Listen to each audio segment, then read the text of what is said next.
విజేత కంటి వైద్యశాల డాక్టర్ వి హజరత్ కుమారి గారి సారథ్యంలో ఎన్నో వేల మందికి కంటి చూపు ప్రసాదించి రోగులకు అత్యాధునిక వైద్యాన్ని అందిస్తున్నారు. నిరుపేదలకు ప్రతిరోజు ఉదయం వైద్య సేవలు ఉచితంగా అందించబడును. వెంటనే సంప్రదించండి. విజేత కంటి వైద్యశాల, కెనరా బ్యాంక్ పక్కన, బాబు ఐస్ క్రీమ్ ఎదురువీధి, బృందావనం, నెల్లూరు.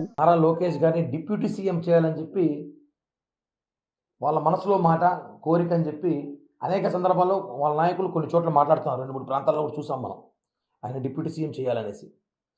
వాళ్ళ కోరిక డిప్యూటీ సీఎం చేయాలని నారా లోకేష్ గారి కోరిక కూడా తప్పు కాదు. ఏ పార్టీ నాయకుడిని ఒక హోదాలో చూడాలనో, వాళ్ళ కార్యకర్తలు ఒక నాయకుని హోదాలో చూడాలనో వాళ్ళ కోరిక ఉండడం తప్పు కాదు, మంచిది. మా నాయకుడు పవన్ కళ్యాణ్ గారు కూడా ముఖ్యమంత్రిగా చూడాలని మాకు కోరిక ఉంటుంది కదా. పవన్ కళ్యాణ్ గారిని ముఖ్యమంత్రిగా చూడాలని మాకు కోరిక ఉంటుంది, ఆయన ఒక హోదాలో చూడాలని మాకు కోరిక ఉంటుంది. ఎందుకంటే పవన్ కళ్యాణ్ గారిని ముఖ్యమంత్రి చూడాలని 10 ఏళ్ళగా జనసేన పార్టీ కోట్లాది మంది కార్యకర్తలు ఈ రాష్ట్రంలో బడుగు బలహీన వర్గాల కులాలు కూడా కోరుకుంటారు పవన్ కళ్యాణ్ గారు ముఖ్యమంత్రిని చూడాలనేసి. కాబట్టి మాకు కోరిక ఉంటుంది, కోరికలు అందరికీ ఉంటాయి. వాళ్ళ కోరికను బహిర్గతం చేస్తారు, మేము చెప్పలేకపోయాం అంతే, చెప్పాల్సి వస్తుంది. ఎందుకంటే మాకు కూడా పవన్ కళ్యాణ్ గారు ముఖ్యమంత్రి చూడాలని ప్రజారాజ్యం పార్టీని పోయినాం, తర్వాత జనసేన పార్టీ వచ్చింది, జనసేన పార్టీ నుంచి చూస్తున్నాము ముఖ్యమంత్రి చూడాలని. మేము ఒకటి చెప్పేది ఏమంటే, ఒకటే కూటమిలో మనం ఉన్నప్పుడు ఎన్నికల ముందు ఏదైతే ఒప్పందాల ప్రకారం పెద్దలు ఇద్దరు అధినాయకులు కూర్చొని ఒప్పందాల ప్రకారం ఎన్నికలకు వెళ్ళామో దాన్ని కంటిన్యూ చేస్తేనే మంచిదిగా ఉంటుంది కూటమికి రాబోయే రోజుల్లో కూడా. ఆ ఒప్పందం ప్రకారం ఉంటే బాగుంటుంది. కానీ మళ్ళీ టీడీపీ నాయకులు అత్యుత్సాహంతో ప్రేమతో మాట్లాడితే, ప్రేమ మాకు మా నాయకుల మీద చాలా ఉంటుంది, ప్రాణం ఇచ్చేంత ప్రేమ ఉంటుంది మాకు కూడా. కాబట్టి మనం ఏదైనా మాట్లాడేటప్పుడు కొన్ని విషయాల్లో కూటమిలో ఉన్నామని ఆలోచించుకోవాలి. ఎందుకంటే ఇది వైసీపీ పేటీఎం గాలికి ఒక అవకాశంగా దొరుకుతుంది. వైసీపీ పేటీఎం గాళ్ళు జోబు చేస్తున్నారు, పార్టీ ముందుకు తీసుకెళ్తున్నాం, ప్రజలకి ఇచ్చిన హామీలు నెరవేరుస్తున్నాం. కాబట్టి ఒకటే మనం చెప్పడం అంటే, కూటమి నాయకులు మనం ఈ సోషల్ మీడియాలో ఈ బహిరంగ మాట్లాడడం వల్ల వైసీపీ నాయకులకి అవకాశం ఇచ్చినట్టు అయిపోతుందేమో, వాళ్ళకి మాట్లాడుకునే ఛాన్స్ ఇస్తున్నామేమో అనిపిస్తుంది అభిప్రాయం. అలాగే ఇంకో విషయం తెలుసుకోలేమంటే, మెగా బ్రదర్స్ అంటే 3 కాదు, మెగా బ్రదర్స్ అంటే 4. పవన్ కళ్యాణ్ గారు, నాగబాబు గారు, చిరంజీవి గారు, చంద్రబాబు గారు, 4 మెగా బ్రదర్స్గా మేము భావిస్తున్నాం. మనం చూసుంటాం ఎన్నికల ముందు కానీ, ఎన్నికల ప్రమాణ స్వీకారం రోజు కూడా చూసాం, ఇప్పుడు కూడా చూసాం. చంద్రబాబు గారు, పవన్ కళ్యాణ్ గారు, నాకు తెలిసి చిరంజీవి గారితో కన్నా ఎక్కువ చంద్రబాబు గారితోనే జర్నీ చేస్తున్నాం మేము. అన్న తమ్ముల ఆప్యాయత, అంత ప్రేమ అనుబంధాలు ఉన్నాయి. ఎవరు చూస్తే కూడా నిజమైన అన్న తమ్ములు కూడా అంత బాగుండరేమో, ఆ విధంగా మేము ఉన్నాం. కాబట్టి ఈ కూటమి, ఈ బంధం, ఈ ప్రేమ కలిసి ఉండాలి. ఎప్పుడు మనం 10 ఏళ్ళు ఈ రాష్ట్రాన్ని ముందుకు తీసుకెళ్లాలన్నాక ఈ కూటమి ఉండాలి. ఒప్పందం ప్రకారం ఏదైతే ఉందో అది మాత్రమే మనం ముందుకు తీసుకెళ్తే మంచిది. కానీ ఇలా మాట్లాడడం వల్ల ఏమవుతుందంటే, వాళ్ళ మనసులో మనం మాట్లాడుకోవచ్చు, అందరికీ ప్రేమ ఉంటుంది, నాకు కూడా ప్రేమ ఉంది. నాకైతే పవన్ కళ్యాణ్ గారి ముఖ్యమంత్రి చూడండి ఎన్నో సంవత్సరాల కోరిక. నడిచొచ్చి అన్ని గుళ్ళు నడిచొచ్చి గుండు కొడుతున్న ముక్కున్న అన్ని గుళ్ళకి ఉంటుంది, అవకాశం ఉంటుంది. కాబట్టి మనం వైసీపీ పేటీఎం గాలికి మాట్లాడుకునే అవకాశం, ఈ పేరు లాంటి వాడు, ఈ రోజా లాంటి వాళ్ళు, వీళ్ళందరూ మైకులు జోబీలు వేసుకుని తిరుగుతూ ఉంటారు. కొంతమంది అధికార ప్రతినిధులు వెంటనే మాట్లాడద్దామనేసి టపక్కన తీసేసి అలా ఛాన్స్ ఇవ్వకుండా ఉంటే మంచిదని చెప్పి కూడా ఈ ప్రెస్ మీట్ ద్వారా తెలియజేస్తున్నాం. కుటుంబ సమేతంగా చేసుకోవడం జరిగింది.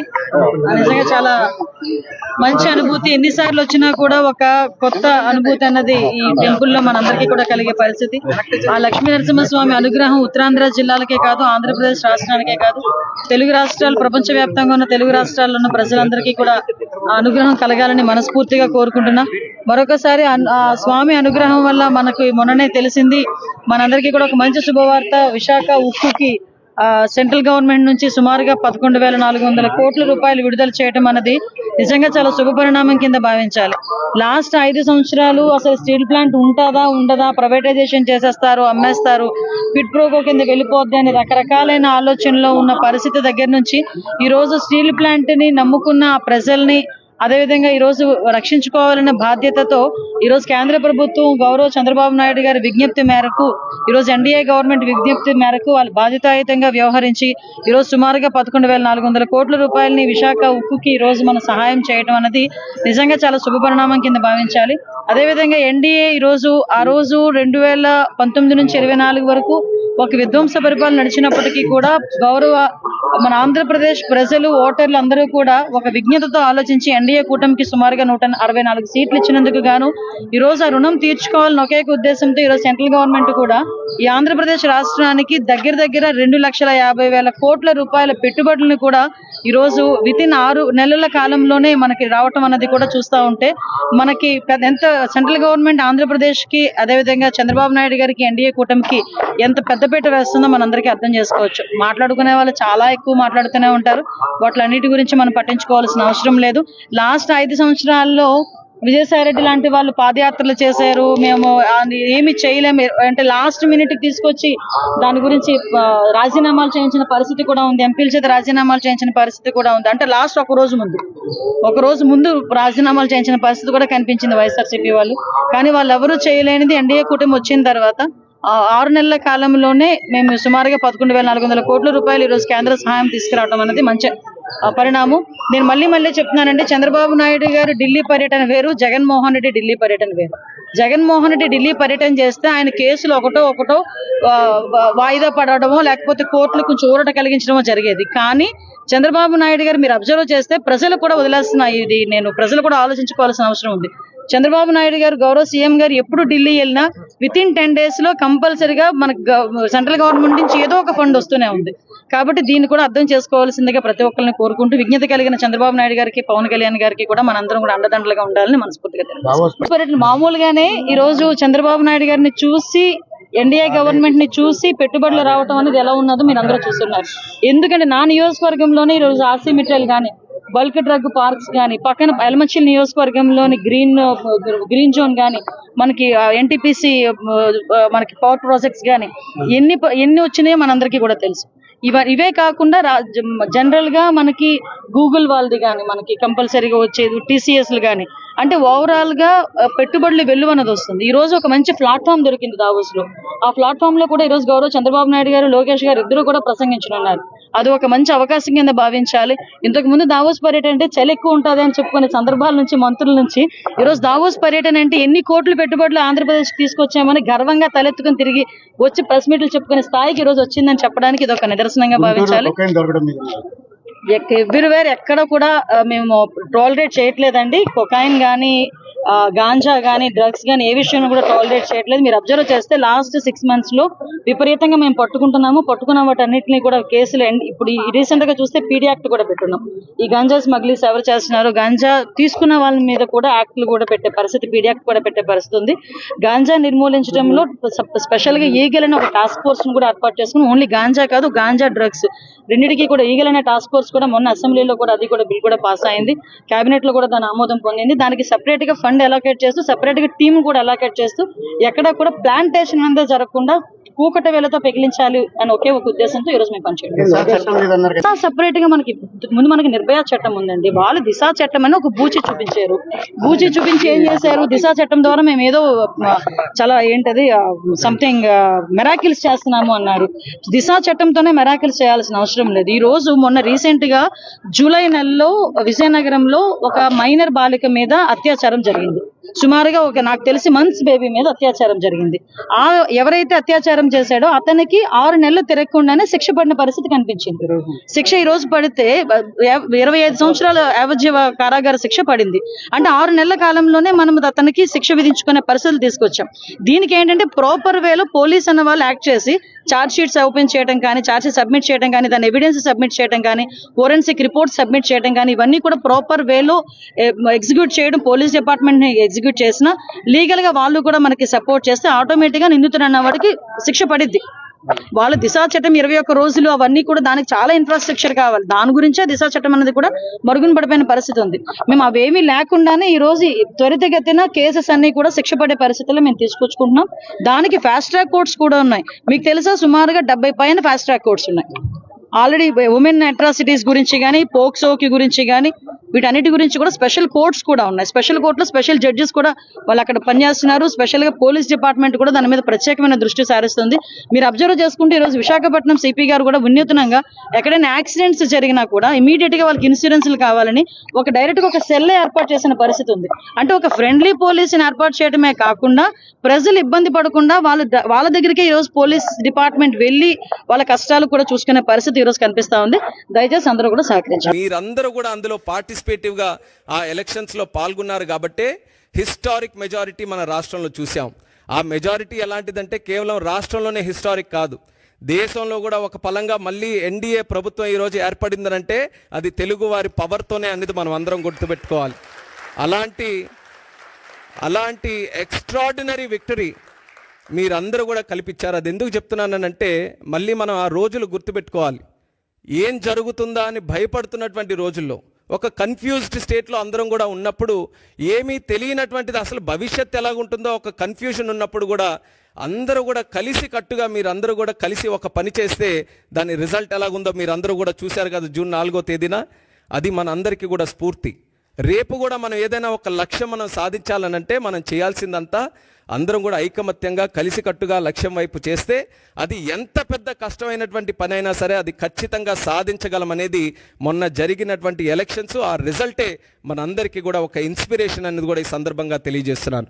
ఆ ఎలక్షన్స్లో ఏ రకంగా మీరు అందరూ కూడా పార్టిసిపేట్ చేసి ఈరోజు ఇంత చక్కగా ఒక ప్రభుత్వాన్ని ఏర్పాటు చేయడానికి మీరు అందరూ కూడా కృషి చేశారో, this is the time that we give back to you, to give back to the whole Telugu community. ఆ ఉద్దేశంతోనే ఈరోజు దావోస్ వచ్చి సాధారణంగా ఏం చేయాలి, దావోస్ వచ్చిన తర్వాత ప్రపంచం నుంచి ఎవరెవరు వస్తున్నారో వాళ్ళందరికీ కూడా కలవాలి.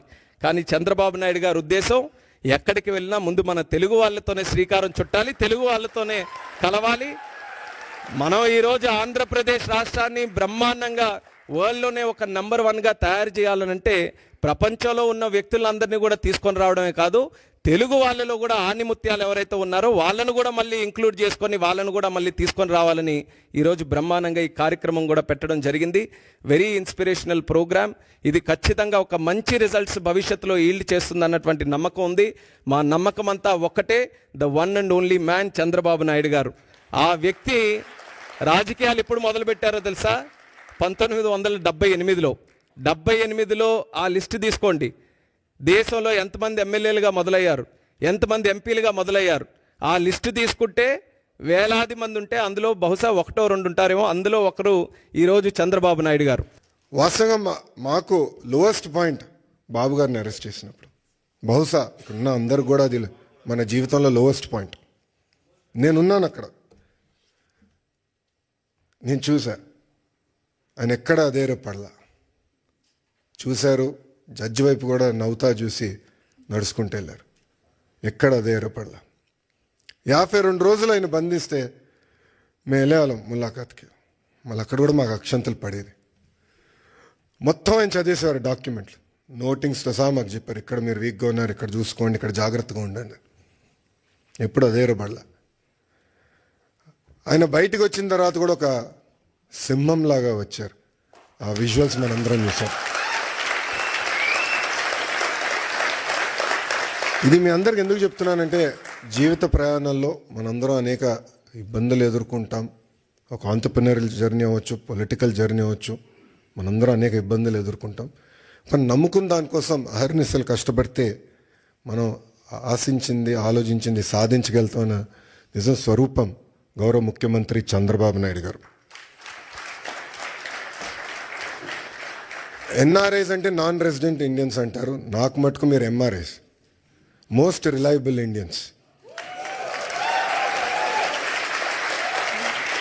మీరు యూరోప్కి వచ్చి దశాబ్దాలైనా మీ మనసు ఎప్పుడు ఆంధ్ర వైపు ఉంటుంది. 2019 నుంచి 24 వరకు రాష్ట్రం దారి తప్పిందే, మనం అనేక ఇబ్బందులు ఎదుర్కొంటున్నాం, మన పరువు పోతుందని చాలామంది నన్ను కలిశారు, నాతో మాట్లాడారు, నాకు వాట్సాప్లో మెసేజ్ పెట్టారు. వాళ్ళందరూ ఒకటి చెప్పా, కలిసికట్టుగా పోరాడితేనే ఆ సైకోని మనం తరిమి కొట్టచ్చని. అది చేసి చూపించాం, కలిసికట్టుగా సాధించాం. 93% కాదు రాము, 94% సీట్లు మనం గెలిచాం. 1% తగ్గించాం. అది మనందరి కృషి.